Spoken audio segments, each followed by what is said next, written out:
Welcome everyone. In this session, I'm going to show you how can we perform structural equation modeling using SmartPLS and EMOS. So before I start, let me show you this model.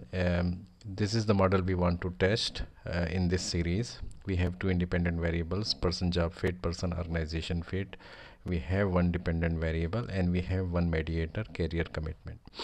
We also have one moderator, psychological safety, and even we have gender as a moderating variable, which is not a quantitative variable, which is actually you can say a categorical variable. Because so this is it's interesting model. It covers almost all aspects, and hopefully you should be able to locate this file uh, in your folder I shared with you. So let's start.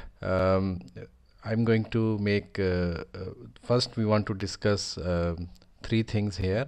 First we want to discuss the factor analysis, especially exploratory, then confirmatory, and then we will talk about MOS.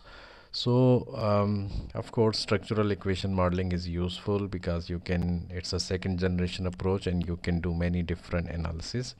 So once we start with structural equation modeling, let's say you have a model like this and you want to test it. Maybe the first thing is you want to do is exploratory factor analysis, then you go for confirmatory, and then causal modeling, then you check the hypothesis. So it can be like three steps. However, please note that if you are working with some adopted questionnaire which has good validity and reliability record, so you can skip exploratory factor analysis and you can go directly to confirmatory factor analysis. But in this session, in this very lecture, I'm going to show you how we can perform exploratory factor analysis. So let me open what's exploratory factor analysis, by the way. So exploratory factor analysis is I'm not going into these details, but exploratory factor analysis means you want to test all the items in your survey or questionnaire and you want to see if they are not overlapping with other variables. So this is what we want to do in exploratory factor analysis, and it can be a good idea to start with exploratory to avoid problems later on. So this is one indication why we do EFA or exploratory factor analysis. So I'm not going to go explain you what is exploratory factor analysis. Rather, I want to show you how we do it. So we start with this example data. Hopefully you should be able to get this file in the folder I shared with you, example data. So the file is started and it has these variables. You can see for example, pj1 up to pj6. These are person job fit, then person organization, then this. So all there is a data available, and so it is almost 365 respondents.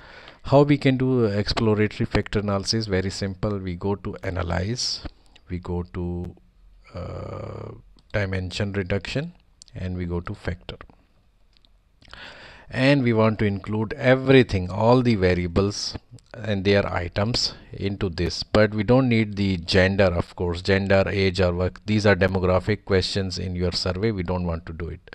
We don't want to include this. This is nothing to do with EFA. Some things you want to check, maybe KMO, for example. I want, yes. Extraction, I want maximum likelihood because it's a little bit relaxing, but you can use any other methods as long as it's mostly principal component or unweighted or maximum likelihood. They are mostly used. I'm going to use maximum likelihood for the time being, and I want scree plot, so I will just hit OK. Rotation, I want Varimax rotation, and scores, options. I'm telling it that don't show me items with less than 0.5 value. So see, we have done all these items into the one window, and we have done the KMO, we have done extraction, scree plot, maximum likelihood. Let's just hit OK. There you go. So this is first of all Kaiser Meyer KMO. This is one of the criteria. Generally this is the slide for that. We want KMO is we want KMO higher than 0.60 at least to go ahead with the exploratory factor analysis. And we want to see, so here it is, and we want to see how many variables we can extract from all these. And here is a scree plot. This is just the presentation, by the way, and this. So let's see what our results are telling us. So here you can see KMO, this is 0.920, which means we can go ahead. And also Bartlett's test of sparsity, it is significant, so it means we can go ahead with this. And so this is a green signal. If it is insignificant, if it is less than 0.60, maybe the results are meaningless. According to this, we can extract the software based on the maximum likelihood. It extracted five factors, which are together explaining 65% variation in the total data. So it's good, pretty good. You want to copy, maybe we don't want to copy factor matrix, we want to copy rotated one. Rotated is better because it rotate and it don't include the dual values.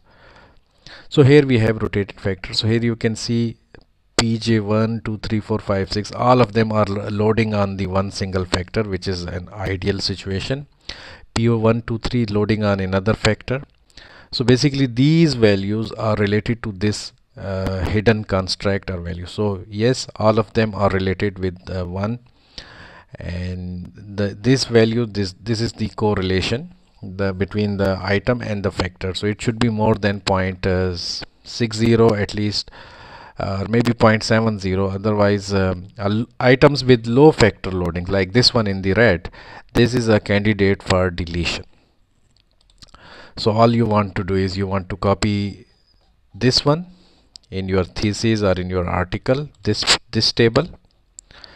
You want to copy maybe this one, or maybe if you don't have enough space you can avoid this one, but you can just mention scree plot in thesis. Yes, you can copy, and this rotated factor matrix you can copy. So only here we have no problem, all items are loading on their respective factors, so it's all okay. But in case there is some item which is loading on two variables, two factors, so maybe you can delete that one, you can remove that one from further analysis.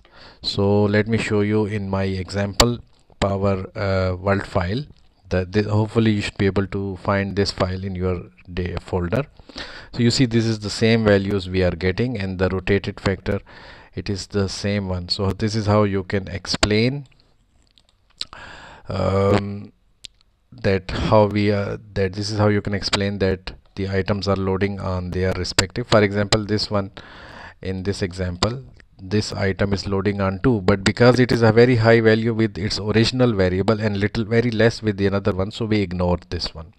But if this value is less and this value is high, then we want to remove CC2 and we want to repeat the analysis until we get a clean factors.